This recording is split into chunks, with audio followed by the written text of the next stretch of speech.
Hello বন্ধুরা, সবাই কেমন আছেন? আশা করি সবাই ভালো আছেন। আলহামদুলিল্লাহ আমিও ভালো আছি। এই তো দুপুরে রান্নার আয়োজন চলছে। ডাল,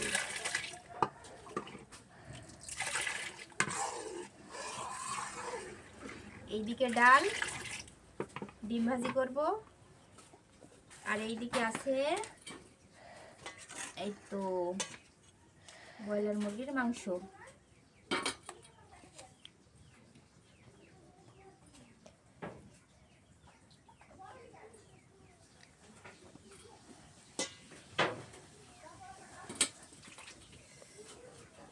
আজকে দুপুরে ডাল, ডিম ভাজি আর মুরগির মাংস দিয়ে ভাত খাওয়ার সবার দাওয়াত রইল।